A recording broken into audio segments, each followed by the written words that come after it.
30వ సూత్రం. అహింస సత్యం అస్తేయ బ్రహ్మచర్య పరిగ్రహ యమా. యమములు అంటే యమం అని పేరు కింద ఉండే ఐటమ్స్, అంశములు అన్నమాట. యమములు అనగా ఏవో చెబుతున్నాడు. మొదటిది అహింస, అభ్యాసం చేయాలి. అది ఇంకేముంది, దొరికిపోయాడు పతంజలి, భగవద్గీత, వాడి గ్రాండ్ ఫాదర్ కూడా. అంటే ఏది అహింస? కాయగూరలను చంపితే కాదా? ఈ లాజిక్ అంతా వస్తుంది అనమాట. ఆగమన్నాడు, తొందరపడు, తర్వాత చెబుతాడు వరుసన అన్ని పిచ్చి వేషాలు కాదు. నీ యోగాభ్యాసం కావాలంటే అభ్యాసం చేయి, లేకపోతే నెత్తిని కొట్టేసుకుని చక్కపోవు. కానీ ఇందులో లాజిక్ తావులేదు. నేను చెప్పినట్టు చేసుకోండి అన్నాడు. ఎందుకంటే నువ్వు చెప్పినట్టే ఎందుకు చేయాలంటే, నన్ను అడిగారు గనక అందరికీ చెప్పటం లేదు నేను చెప్పినట్టు చేయమని. This is not a religion, this is not a party or politics. నేను చెప్పినట్టు చేయమని ఎందుకు? ఇండాక్ట్రినేషన్ కాదు, నన్ను అడిగారు కనుక నేను చెబుతున్నా. అది ఋషులు చెప్పేది. అహింస అంటే మొదటిది. రెండవది సత్యం, సత్య ప్రవర్తనం. మూడవది అస్తేయం అంటే దొంగ బుద్ధి లేకుండుట. అంటే దొంగతనం ఒక్కటే కాదు, ఫిజికల్ ప్లేన్ లో, మెంటల్ ప్లేన్ లో చాలా దొంగతనం ఉంటుంది మనకి. అక్కడ చూసుకుంటూ ఉండండి ఎవరికి వాడు. ఎవరి దగ్గర చాలా అపురూపమైనటువంటి వస్తువు ఒకటి ఉంటే అది మనకి ఇస్తే బాగుంది, అది దొంగ బుద్ధి. అది నీదైతే నీకే వచ్చి ఉండేది, వాడిది కనుక వాడికి వచ్చింది. అది తెలియటం మొదలుపెట్టిన రోజే యోగాభ్యాసానికి పనికొస్తాం. అబ్బాయి అభ్యాసం చేసుకో. దొంగ బుద్ధి అంటే ఫిజికల్ ప్లేన్ ఒకటే కాదు, భౌతికంగానే రాత్రిపూట అన్ని సర్దుకున్నట్ట ఉరికే పోవటం ఎందుకని అక్కడ ఉన్న టైం పీస్ కూడా కోటి జేబులో తోసేసాడు. ఇంతలోకి ఇంటి యజమాని లేచాడు. ఏమిటి సార్ ఇలా వచ్చారు, ఎవరు మీరు అని అడిగితే, ఫలానా మిస్టర్ సోన్స్ మీరేనా? ఏదో వేశాడు. అవును అన్నాడు. ఎందుకు వచ్చారంటే ఏదో మాట్లాడటానికైనా అబద్ధాలు ఆడుతుంటే ఈ లోపల జేబులో అలారం కొట్టి చట్నీ కింద కొట్టారు ఇద్దరిని కొట్టుకుని వేసాలి. అందుచేత అది ఫిజికల్ దొంగతనం. ఫిజికల్ దొంగతనం కాకుండా మెంటల్, ఎమోషనల్, సైకలాజికల్ అన్ని ప్లేన్స్ లో దొంగతనం ఉంటుంది. కొద్దిగా చెప్పుకుంటాం మనం ఊరికే ఎగ్జాంపుల్ కి. అది దొంగతనం. అస్తేయం అంటే దొంగ బుద్ధి లేకుండుట అస్తేయము. నాలుగవది బ్రహ్మచర్యము అంటే పరబ్రహ్మమునందు చరించుట. అనగా అబ్స్టైనింగ్ ఫ్రమ్ సెక్సా, అది అన్సైంటిఫిక్ కాదా? ఇట్లా ప్రశ్న వేసేటువంటి పశువులు అన్ని దేశాల్లోనూ చాలా వేస్తూ ఉంటారు.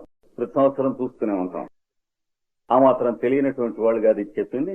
వాళ్ళు చెప్పింది ఏమిటంటే, నీకు వివాహ వయస్సు వరకును స్త్రీ సంపర్కము శరీరం చేత మనస్సు చేత ఉండకుండా ఉండాలంటే ఏం చేయాలో దాన్ని బ్రహ్మచర్యం. అందుకని పుండాకోర్ ప్రశ్నలు వేయకన్నాడు. అయితే ఇదోరు కర్రే చేదారితే అన్నాడు. ఏదో కొంత అఘోరించినట్టు ఏడిచినట్టు ఉంటుంది. యోగాభ్యాసం చేయి, మానేసే బదులు వచ్చే జన్మ పనికొస్తుంది. ఏం చేస్తాం? ఇప్పుడు బండి పాడైపోయి రీబోరింగ్ చేయిస్తే ఎట్లా ఉంటుందంటే రీబోరింగ్ చేయించినట్టే ఉంటుంది. కొత్త బండిలాగా ఎట్లా ఉంటుంది? గృహస్థాశ్రమంలో వీడికి రోగం వచ్చి చచ్చినట్టు మెడికల్ గా వీడు బ్రహ్మచర్యాశ్రమం చేయాలి. అంటే లా ఆఫ్ కాంపెన్సేషన్ తప్పదు. అది బ్రహ్మచర్యాశ్రమంలో వీడు కకృతి పడ్డవాడు గృహస్థాశ్రమంలో మంచం మీద కదలకుండా అలాగా పడుకుని ఒడియం ముక్కలాగా ఓ ఏడాదో రెండేళ్ళలో అఖండ బ్రహ్మచర్యం ఆచరించవలేను. ఎవడు చెప్పక్కర్లేదు, డాక్టరు చెప్పక్కర్లేదు, వాడు కాంపౌండరు చెప్పక్కర్లేదు. వాడికే స్వయంభూ లోపల వస్తుంది. ఏది వాడు డెబిలిటేటెడ్ అయితే ఏమవుతాడు, డెఫిషియెంట్ అయితే ఏమవుతాడు. అని చేత బ్రహ్మచర్యం అనే మాటకి సూటి అయినటువంటి అర్థం ఉన్నది. డొంక తిరుగుడు ప్రశ్నలకి సంబంధించింది కాదు. అది కూడా చెప్పుకుందాం. అంటే బయట వాళ్ళు వేస్తూ ఉంటారు ప్రశ్నలు అనేక. అయితే వీలైనంత వరకు ఒక 10 సంవత్సరాలు 12 సంవత్సరాలు మనం ఏదన్నా ఈ అభ్యాసం కావాలని చేసుకునే వరకు ఎవరితోనూ ఈ విషయాలు చర్చించడం మొదలైనటువంటి పనికిరాదు. వారు చేస్తే తప్ప. వారు చేసిన డిస్కషన్ కోసం చేస్తున్నారంటే నవ్వి ఊరుకుంటాం తప్ప ఇంకేం చేయకూడదు. అది జాగ్రత్తగా ఉండాలి. ఎందుకంటే డిస్కషన్ కోసం చేస్తూ ఉన్నట్లయితే వాళ్ళ ఎమోషన్స్ ఏ లెవెల్లో ఉన్నాయో గట్టర్ అంటే సైడ్ కాలవలాగా మన ఎమోషనల్ లెవెల్లో కూడా ఆవాసనే పుట్టిస్తారు 5 నిమిషాల్లో అవకాశం ఇస్తే. మొదటి సంవత్సరాల్లో అభ్యాసంలో మన పద్ధతిలో మనం వెడుతూ వాళ్ళు మిమ్మల్ని పిచ్చిముడా కొడుకు అని పిలిస్తే చాలా క్షేమం, చాదస్తుడు అని పిలిస్తే అంతకంటే క్షేమం. ఇవి తెలుసుకోండి. ఎందుకంటే మీ జోలికి రారు. ఏదో వాడు మా లోకం, వాడి లోకంలో వాడు ఉంటాడు. వీడు మాత్రం వీడి లోకంలో వీడు ఉండడు. అందరూ అంతే. ఎవడు ఓడి లోకంలో ఒకడు చచ్చినా గీ పెట్టినా ఉండడు ప్రపంచంలో. అది తెలిసేటప్పటికి చాలా టైం పడుతుంది. ఈ లోపల ఏడుపులు, పెడబొబ్బలు, లబాయిలు, దిబాయిలు, జీవితంలో అనేక సన్నివేశములు, ఘట్టములు వస్తాయి. కనుక బ్రహ్మచర్యం అభ్యాసం చేయండి. గృహస్థాశ్రమం స్వీకరించిన తర్వాత భార్య ఎడల భర్త, భర్త ఎడల భార్య దాంపత్యము చరించుట బ్రహ్మచర్యము అనబడును. చదవండి శాస్త్రం. అంటే ఏకపత్ని వ్రతము, పాతివ్రత్యము అని చెప్పబడినట్టుది. అయితే ఆ పిల్ల నాకు మిస్ఫిట్ అయితే అంటే ముందు చేసుకునేప్పుడు ఏడుస్తున్నావా డబ్బు కోసం? లేకపోతే మీ పెదనాయన లిటిగేషన్ పెట్టాడు కోర్టులో, వాడికి వీడికి ఇట్లాంటి గొడ్లగోపి పనులు చేసి పెళ్లి చేసుకుంటే వాడికి ఆ పిల్లకి సరిపోవు గాని సూటిగా పెద్దవాళ్ళు చిన్నవాళ్ళు తిన్నగా చేస్తే సరిపోవటం తప్ప సరిపోకపోవటం ఉండదు. సరిపోకపోతేనో అండి అంటే వెధవలని అర్థం. ఇంటో పెళ్లి చేసిన వాళ్ళు చేసుకున్నవాడు కూడాను. మార్కెట్కి వెళ్ళి వంకాయలు తెచ్చుకుంటూ పుచ్చు వస్తే ఇంటికి వచ్చాకంటే నువ్వు వెధవని అర్థం. ఆ తెచ్చుకున్నవాడు అర్థం ఏంటి? దానికి అనేక మెథడ్స్ చెప్పారు. ఎట్లా సరిపోతుందో, లైఫ్ పార్ట్నర్ అంటే ఏమిటి, కంపానియన్ అంటే ఏమిటి, అవన్నీ నువ్వు చూసుకోకపోతే ఎవడేం ఏడుస్తాడు? అందుకని అది బ్రహ్మచర్యమే. అది అయిన తర్వాత ప్రాయపు క్రొద్దింక కొంత పడమర తిరిగాను తెనాలి రామకృష్ణ చెప్పాడు. నడివయస్సు వచ్చింది, టచ్ అయ్యింది. అయ్యేటప్పటికి వాళ్ళకి కావాల్సినవి లోపల ఏర్పాటు చేసి అన్నాడు. పిల్లలకి, భార్యకి. భార్య నీతో కూడా వస్తానంటే తీసుకెళ్ళు, ఎక్కడా ఫారెస్ట్ లో పెద్దవాళ్ళు ఉన్నటువంటి చోట చిన్న కుటీరం వేసుకొని ఉంటూ ఉండి ఎవరి మీద చందాలు గిందాలు అనేటువంటి దండకండ నీ పిల్లల దగ్గర నుంచి అలాంటి వాళ్ళు ముగ్గురు నలుగురు దగ్గర నుంచి ఏదో కసిన గుడ్డ పీలికలు కట్టుకునేందుకు, తినటానికి తిండి, ఇవి చూసుకుంటూ ఉండు. అది ఎవరికి చేత అవుతుంది? ఉద్యోగం చేస్తున్నప్పుడు జీతం కాక నానా డబ్బులు పట్టినటువంటి వాడికి చేత కాదు. అక్కడ గులగులగులు ఆడిపోతూ ఉంటుంది. బల పైనుంచి కింది నుంచి పట్టి తర్వాత మళ్ళీ పని చేసి పెట్టాలంటే ఓటి. అందుకని ఆజన్మాంతము చేసేటువంటి సాధన కాని యోగాభ్యాసం మనం చేయదలుచుకున్నటువంటి పేడ పురుగు లాంటి జీవితం రిటైర్ అయిన దాకా చేసి అప్పుడు యోగాభ్యాసం చేస్తామంటే నువ్వు ఎక్కడున్నావో అదే కంపు కొడుతుంది. ప్రాణాయామం చేసినా అంతే, శ్వాస పీల్చినా అంతే, నీ దగ్గర ఉన్న కంపు నీకు కొడుతుంది. కానీ ఇంపు ఎట్లా వస్తుంది? అందుకని దాన్ని బ్రహ్మచర్యం అంటారు, వానప్రస్థాశ్రమం అంటారు. అంటే ఊరికి బయట ఉండి ఊళ్ళో ఉన్నటువంటి వాళ్ళు 10 మందికి కావలసినటువంటి పని ఏదన్నా అక్కడ కూర్చొని కదలలేకపోయినా చేస్తూ ఉండేటువంటిది. మనం ఏం చేయగలం? 10 మంది సలహా చెప్పగలమా? ఏదన్నా కొద్దిగా మందు మాకు తెలుసునా? లేకపోతే పిల్లల్ని పెంచడం చేత కాకపోతే వాళ్ళకి ఇలా కాదు నాయనా అలాగా అని ఏమన్నా చెప్పగలమా? ఇట్లాంటివి మనం అక్కడ కూర్చొని చేస్తూ ఉండేటువంటిది. లేదా మనకు వచ్చినటువంటి 4 అక్షరం ముక్కలు వాళ్ళకి చెప్పగలమా? ఓ పతంజలో, భగవద్గీత ఇలాంటివి చదువులు కాదు, విద్యలు. దీన్ని వానప్రస్థము అనేటువంటి ఆశ్రమం. ఆ పైన యతి ఆశ్రమము లేక సన్యాసాశ్రమము. ఆవిడ అంగీకరించి వస్తే సరి, లేకపోతే పిల్లల దగ్గరికి వెళ్ళిపోతుంది. ఈయన ఇంటి కప్పు కింద ఉండడు ఎక్కడ. అనగ్నిరనికేతన, నికేతనం కింద ఉండడు ఎక్కడన్నాడు. అగ్నిహోత్రాలు లేవు అంటే ఏంటి? ఎక్కడా కూడాను వీడు ఇంకా సంధ్య వార్చటం గాని, వేదాధ్యయనం మొదలైనటువంటివి గాని ఇవన్నీ వేరే కూర్చుని డైలీ రొటీన్ పెట్టుకున్నవి లేవు. వార్తకం వచ్చేసింది, అయిపోయింది. ఎక్కడ కూర్చుంటే అక్కడ ఆ పూట వాళ్ళ వాకిట్లో కూర్చోవాలి.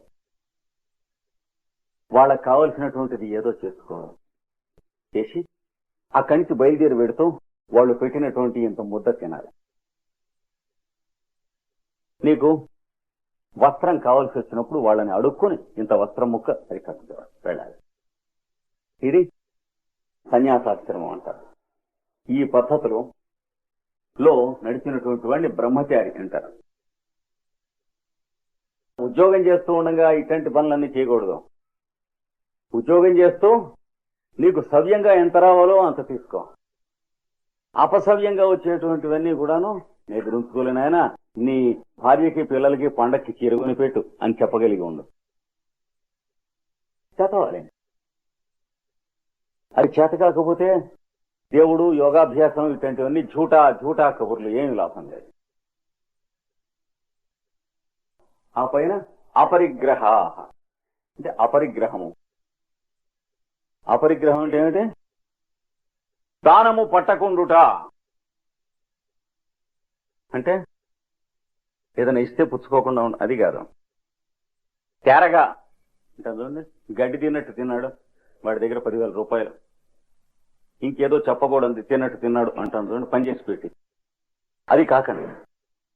అపరిగ్రహం అంటే 5 రూపాయల పని చేసి పెట్టామని మీకు నమ్మకం ఉంటే అక్కడ 3 రూపాయలు తినండి, 2 రూపాయలు వాడికి ఇచ్చేయండి.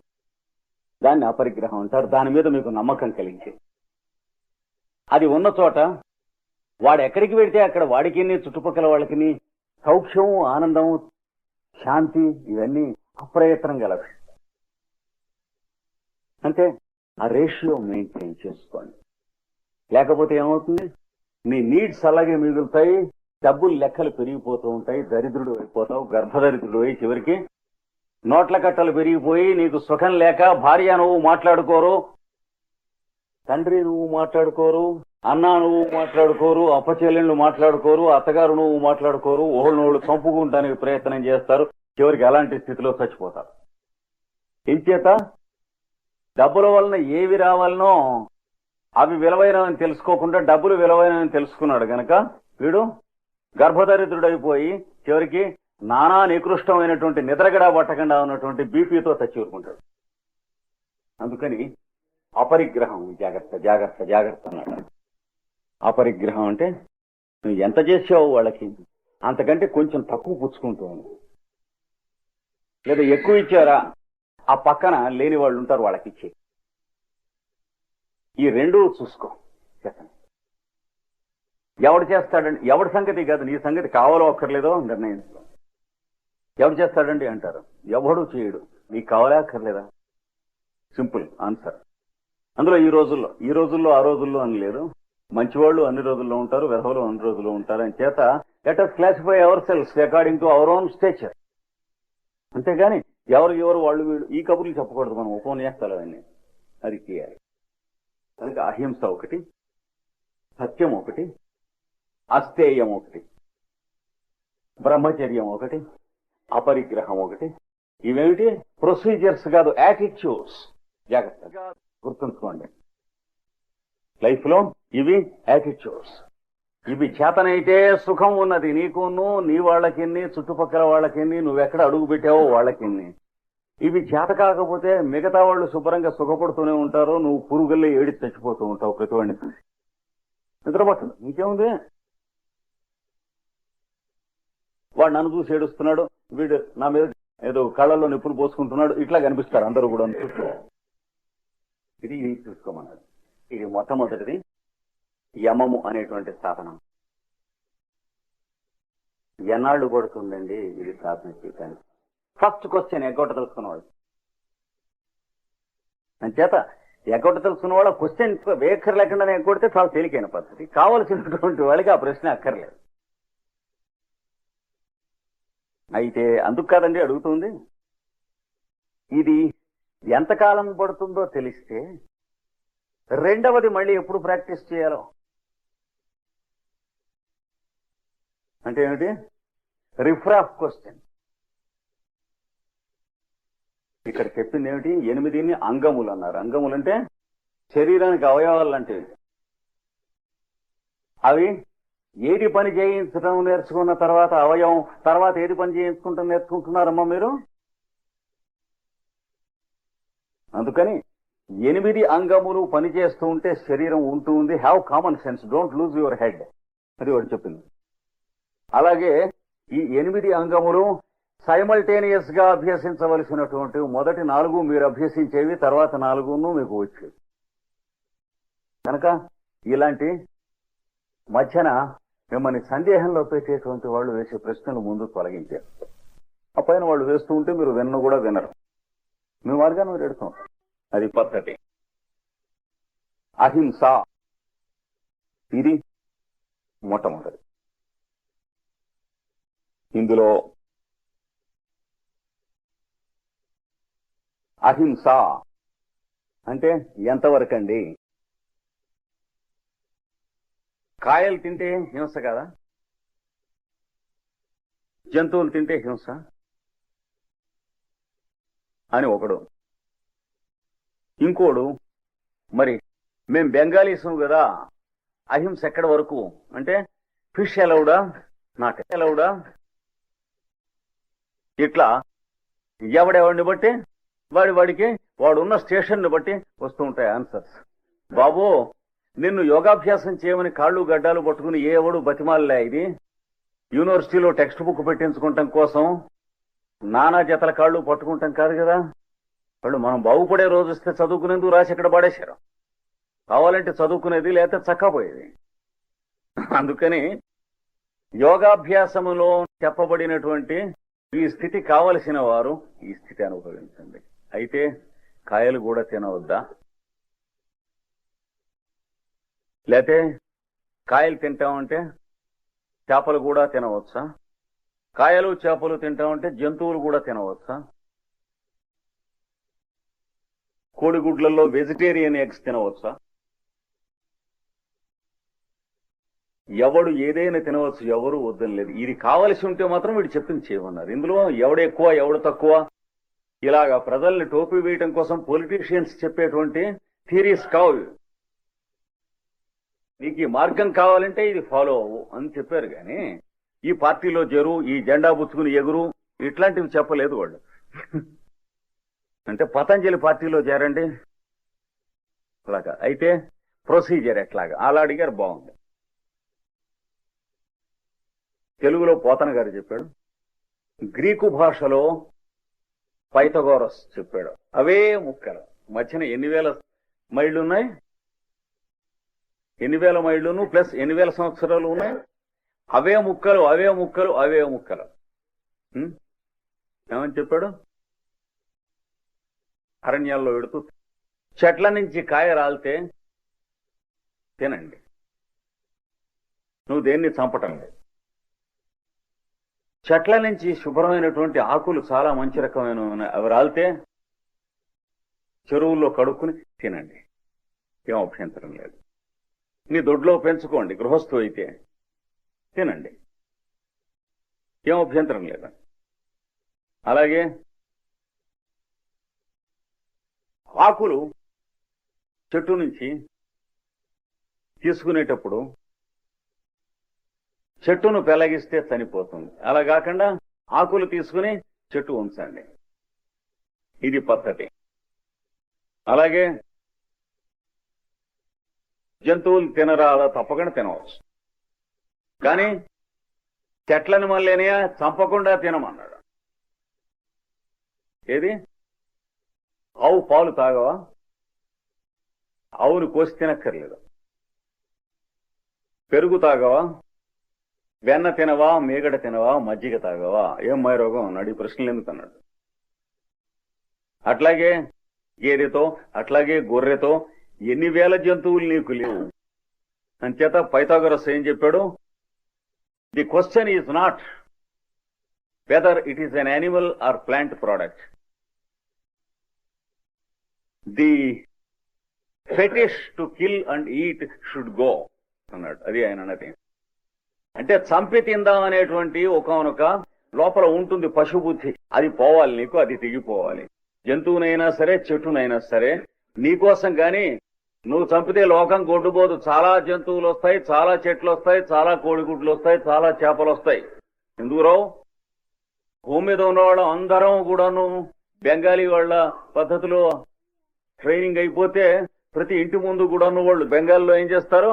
పుకూర్ అని చెప్పి, అంటే పుష్కరిణి అంటే కోనేరు, 1, 2 తవ్వుకుంటారు. కొడుకులకి పంచి ఇచ్చేప్పుడు వీడికి ఒక కోనేరు, వాడికి ఒక కోనేరు, దాంట్లో పెంచుకుంటూ ఉంటారు. ఇప్పటికే కొన్ని వేల సంవత్సరాల నుంచి బెంగాల్లో పద్ధతి అది.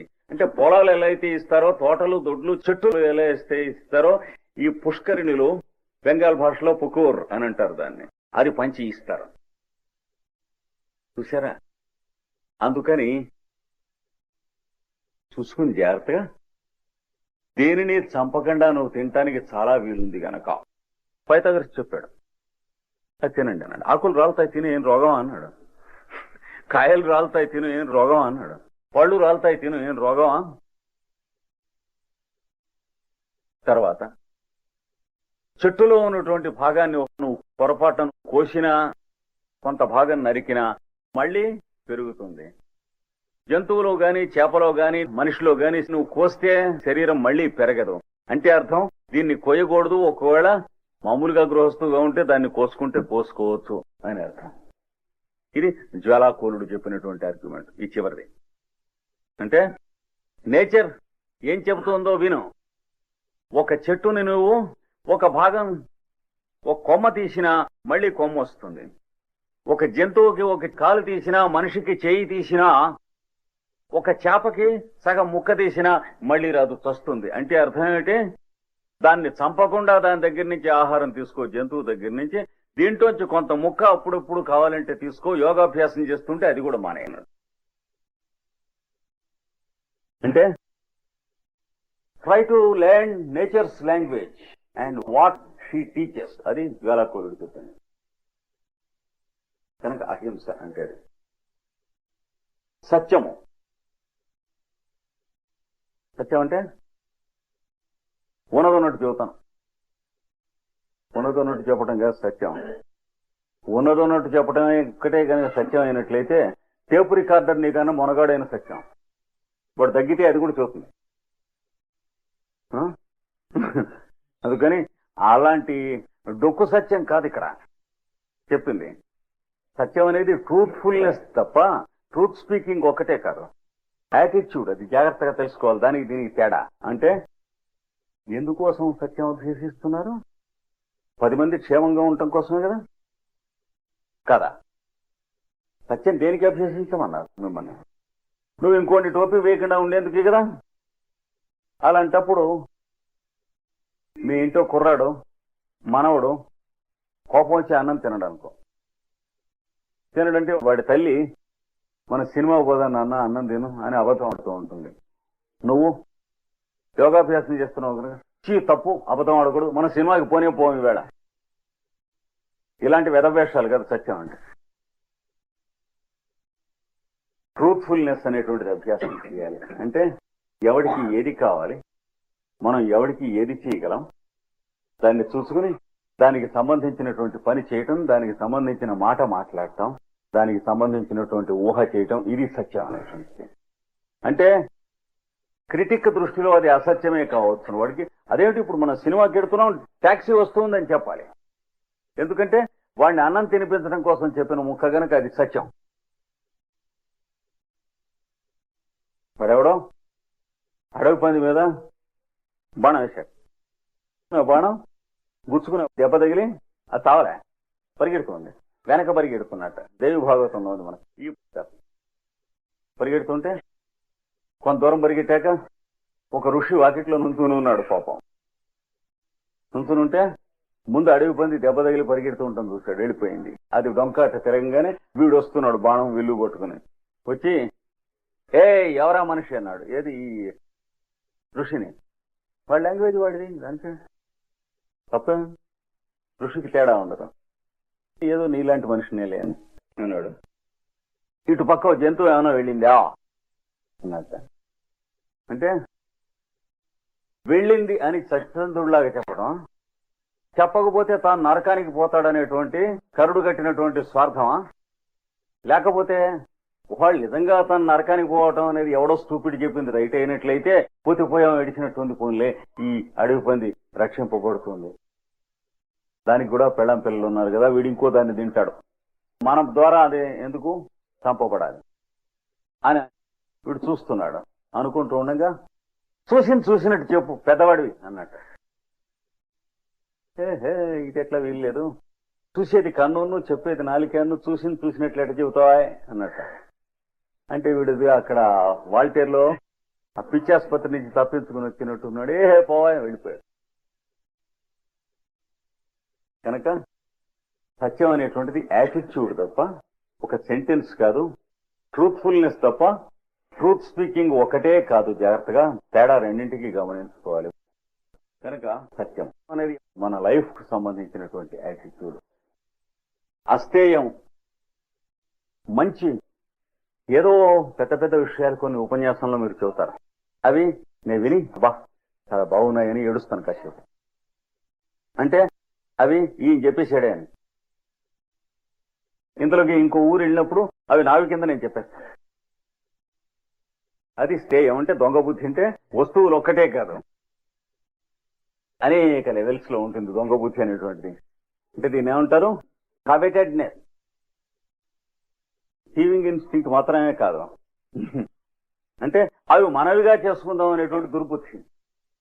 అంచేతనే పెద్దలు ఏం చెప్పారంటే వ్యభిచారం కూడా స్థేయ బుద్ధి అన్నారు. వ్యభిచారం సెక్స్ వల్ల కాదు, ఇంకొకటి వస్తువు తనదిగా చేసుకునేటువంటి దుర్బుద్ధి వల్ల తప్ప. ఎందుకంటే సెక్స్ వాడి భార్య దగ్గర అనుభవిస్తూనే ఉన్నాడు కదా, ఏం రోగం అన్నాడు.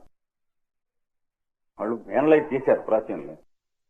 అంచేత this is another animal instinct. అంటే ఇంకొకటి వస్తువుని తనదిగా చేసుకునేటువంటి దుర్బుద్ధిని వ్యభిచారం అంటారు. కనుక అస్థేయం అంటే స్థేయం అనేటువంటిది లేకుండా ఉండేటువంటి బుద్ధి. బ్రహ్మచర్యం ఏమన్నా సెక్స్ థాట్స్ వచ్చినా వాటిని తొక్కేసుకుంటాం, అట్లాంటిది గబ్బులు చేస్తాం. వాటి వల్ల ఏమి లాభం లేదు. దాన్ని ఏమంటారు? Suppression of sex and abstinence of sex. వాటిని గురించి సిగ్మండ్ ఫ్రాయిడ్, మేరీ స్టోప్స్ మొదలైనటువంటి వాళ్ళంతా చాలా క్షుణ్ణంగా రాశారు. బ్రహ్మచర్యం అంటే ఏమిటో తెలియదు కనుక ఒక్కడు రాయలేదు, అక్కడ వదిలేస్తారు కుక్కలనే. ఫ్రాయిడ్ మొదలైనటువంటి వాళ్ళు కూడా ఆ కంపు కొడుతున్న ఫీల్డ్స్ లోనే వెళ్ళిపోయినారు. ఎందుకంటే ఇది తెలిసిన వాళ్ళు కాదు కదా, ఇది ఎవరన్నా చెప్పున్నట్టయితే జాగ్రత్తగా ఉండేవాడు చదువుకుని. బ్రహ్మచర్యము తెలియదు. బ్రహ్మచర్యం అంటే అర్థం ఏంటి? మీ మనస్సుకి ఆ రకమైనటువంటి అభిప్రాయములు రాకుండా ఉండేటువంటి జీవితం ఎలా జీవిస్తున్నారు సహజంగా, మీ ప్రయత్నం చేత కాదు. అంటే అప్రయత్నంగా ఒక సహజమైన అప్రవృత్తి వస్తుందని మంత్రజాలంలో చెప్పాను. అంటే non application of mind without any effort or attempt, because the mind is engaged in a more sweet program. జీవితంలో వివాహం అయ్యే వరకును వాడికి ఉన్నటువంటి ప్రోగ్రామ్స్ అంత అట్రాక్టివ్ అయినటువంటివి గురువు పెట్టాలి, వీడి తల్లిదండ్రులు పెట్టాలి, వీడు పెట్టుకోవాలి. కాన్వెంట్ లో చేర్చేవాళ్ళు, స్కూల్లో చేర్చేవాళ్ళు, కాలేజీలో చేర్చేవాళ్ళు ఆ తల్లిదండ్రులు ఏం పెడతారు వాళ్ళ మొహం, అక్కడ ఉన్నటువంటి గురువులు ఏం పెడతారు, వీడికి ఏం పెట్టుకుంటాడు? ఊరకి ఏమీ లేదు, పెట్టేది డబ్బే. అంటే ఫైనాన్సింగే కానీ ఎడ్యుకేటింగ్ లేదు కదా, అదే అయిపోతుంది. కనుక బ్రహ్మచర్యం అనేటువంటిది అప్రయత్న కృతమైనటువంటి సిద్ధి వస్తుంది. అంటే వీడి ఎన్నడూ కూడాను 24 గంటల్లో వాడు చేసేటువంటి పనులు, ఫ్రెండ్స్, వాడి కార్యక్రమాలు, వాడి చదువు. అయితే లేడీస్ని ఎవరిని మీట్ అవ్వడా? పిచ్చి వేషాలు. మీట్ అవ్వకపోతే వాళ్ళ గురించి ఆలోచిస్తూ ఉంటాడు. అంటే ప్రైవేట్ శిష్యుడు అవుతాడు. నేను లాభం లేదు వాటి వల్ల. మళ్ళీ కండిషన్ రిఫ్లెక్స్ ఇవన్నీ వచ్చేస్తాయి. ఏమి లాభం లేదు. ఇంటి దగ్గర తల్లిని అప్పచెల్లెళ్ళని మీట్ అవ్వట్లేదు, వస్తున్నాడా? అందుకని అదిగో పూలి ఇదిగో పూచి అని చెప్పేటువంటి వ్యధల వల్ల న్యూసెన్స్ వస్తుంది. కానీ సహజంగా వదిలేస్తే న్యూసెన్స్ ఏమీ లేదు. అంటే naturally life is more natural than when intellectually disturbed. అది గుర్తుంచుకోవాలి. అంటే మన తెలివితేటలో తావు తెలివి అక్కడెక్కడో పెడితే కంపు కొడుతుంది. కానీ అది పెట్టకుండా నడుస్తూ ఉన్న దాన్ని నడవనిచ్చినట్లయితే శుభ్రంగా నడుస్తుంది. దానికి కావలసినటువంటి పద్ధతి వచ్చేస్తారు వీళ్ళు. అది బ్రహ్మచర్యం అంటే. అంటే బ్రహ్మచర్యం అనేది వేరే అక్కర్లేదు. వివాహం వరకు వాళ్ళు చేసినటువంటి అంటే యాత్ర చేస్తారు, ఊళ్ళు తిరుగుతారు, దేశాలు తిరుగుతారు, పండితుల్ని కలుసుకుంటూ ఉంటారు. అక్కడ ఎక్కడికి వెళ్తే వాళ్ళ ఇళ్లలో ఉంటారు, వాళ్ళ ఆడవాళ్ళు ఉంటారు, పెళ్లి కావాల్సిన ఆడపిల్లలు ఉంటారు, అన్నదమ్ములు అప్పచెల్లెళ్ళు అందరూ ఉంటారు. ఎందుకంటే ప్రతివాడు అబ్జెక్షనబుల్ బిహేవ్ తో గాడిదెల్లి ఎట్లా ఉంటాడో యానిమల్ ఉంటే మొహం పగల కొడతారు, అప్పుడే అయిపోతుంది. ఎవడింటి దగ్గర ఎవడు మిస్బిహేవియర్ చేస్తే వెంటనే మొహం పగల కొడతారు కనుక అక్కడితో దేర్ ఎండ్స్ ది మ్యాటర్. అంటే న్యాచురల్ ప్రాసెస్, అది న్యాచురల్ ఫినామినా కదా. Branded, he will be branded. Society అలా ఉండాలి ఎప్పుడు కూడాను. అంటే ఓపెన్ సొసైటీ ఉండాలి, free society, free love society కాదు, ఫ్రీ సొసైటీ, ఓపెన్ సొసైటీ ఉండాలి. రెస్ట్రిక్షన్స్, కండిషన్స్ పెట్టుకున్నటువంటి వాళ్ళు అలాంటి డేంజర్స్ లోకి వెళ్ళిపోతారు. అంటే లైఫ్ లివబుల్ గా ఉండాలి, స్వీట్ గా ఉండాలి లైఫ్. కొత్త వాళ్ళతో కూడా, మనం ఇంట్లో వాళ్ళతోనే లైఫ్ కాన్స్టిపేషనల్ ఉంటే ఇంకేం చేస్తాం? నాన్నతో మనం మాట్లాడాం, నాన్న మనతో మాట్లాడు, ఇంకెందుకు ఏడవను? లాభం లేదు. కొన్ని వందల జన్మలు వదిలేయండి యోగాభ్యాసం సంగతి మాట్లాడటానికి. అట్లా ఉంటే అంటే if we are straight and simple and pleasant with the people in our own house, then you begin to behave in the same terms with others. Next అలా చూసుకుంటూ ఉండాలి మనం, ఒక్కొక్కటే చూసుకుంటూ వెళ్ళాలి. అపరిగ్రహం. అపరిగ్రహం అంటే అప్పటికి మీకేం కావాలో అది తీసుకుంటాం, మీరు చేస్తూ వెళుతూ ఉన్నటువంటి పని చేస్తూ వెళుతూ ఉంటాం. రేపటికి ఏం కావాలో రేపు వస్తుందనే నమ్మకం వస్తే తప్ప అపరిగ్రహం రాదు. రేపటి కోసం అని చెప్పి బల్ల మీద బల్ల కింద పట్టేటువంటి వాడు ఉద్యోగం చేస్తున్నప్పుడు దిగులుతోనే చచ్చిపోతాడు, చేసి రిటైర్ అవుతున్నప్పుడు అంతకంటే దిగులుతో చచ్చిపోతాడు. రిటైర్ అయిన తర్వాత పెళ్ళామును పిల్లలు కూడా వాడిని కుక్క కంటే కనా కష్టంగా చూస్తారు కనుక అంతకంటే దిగులుతో చచ్చిపోతాడు. అంటే సుఖపడేది లేదు వాడికి. సుఖాన్ని ఇంకొక దాంతో కొనుక్కుందాం అన్నటువంటి పిచ్చివాడికి హ్యాపీనెస్ లేదు. ఎందుకంటే ఇంకో దాంతో కొనుక్కుంటానికి లొంగేది కాదు సుఖం. అలా గనక అయినట్లయితే సుఖం కంటే వాల్యుబుల్ థింగ్ వరల్డ్ లో ఉండాలి. సుఖం కంటే వాల్యుబుల్ థింగ్ వరల్డ్ లో ఉన్నదని అనుకున్నాం అంటే మన లాజిక్ పిచ్చిముండ కొడుకు లాజిక్ అని అర్థం. అందుకని డబ్బుతో గాని, ఆస్తితో గాని, ఇల్లుతో గాని, వాకిలితో గాని, భార్యతో గాని, భర్తతో గాని, పిల్లలతో గాని, దేంతో గాని సుఖము కొనబడదు. నువ్వు సుఖంగా ఉంటే ఇవన్నీ వెలుగుతాయి, లేకపోతే తగలతాయి. ఇది లెక్క. అభ్యాసం చేసుకో. అదర్స్ తో ఎక్స్పెరిమెంట్ చేసేది కానీ గదిలో కూర్చుని ముక్కు మూసుకుని అలాగా ఉట్టి కట్టుకుని ఊరేటువంటి కాదన్నాడు. యోగాభ్యాసం అంటే ఏమిటి? ఇతరులతో నువ్వు అభ్యాసం చేసినప్పుడే నీకు రాగద్వేషాలు ఉన్నాయో లేవో తెలుస్తాయి కానీ గదిలో కూర్చుని ఎలాగా యోగం చేస్తున్నాను, యోగం పడుతున్నానంటే ఏం తెలుస్తుంది? నీ పిండకుడు అన్నాడు. ఇంకెవడన్నా వస్తే వాడి మీద విరుచుకు పడతావో లేదో తెలుస్తుంది. మన సరుకు తెలిసేది ఎప్పుడు? అదర్స్ ప్రెసెన్స్ లో ఎప్పుడు కూడాను. ఇది ఎన్నాళ్ళు ప్రాక్టీస్ చేయాలి అంటే నేను తోచిన నాళ్ళు చేయి, అసలు చేయబోకను. ఎవరు చేయమన్నారు? అంచేత ఆ క్వశ్చన్ వేసిన వాడు శుభ్రంగా ఇంటికి వెళ్ళి వాడికి కావాల్సినటువంటి భోజనం చేసి కోరుకోవచ్చు. దానికేంటి? వాళ్ళందరికీ సమాధానంగా 31వ సూత్రం చెబుతున్నాడు. వెంటనే నియమం చెప్పడు, ఏమని చెప్పాక. ఎందుకంటే పతంజలి గడుసువాడు. కొన్ని వేల తరాల మనుషుల యొక్క ఇంట్రెన్సిక్ సైకాలజీ అంతా స్టడీ చేసుకుని తను అక్కడ కూర్చుని రాశాడు.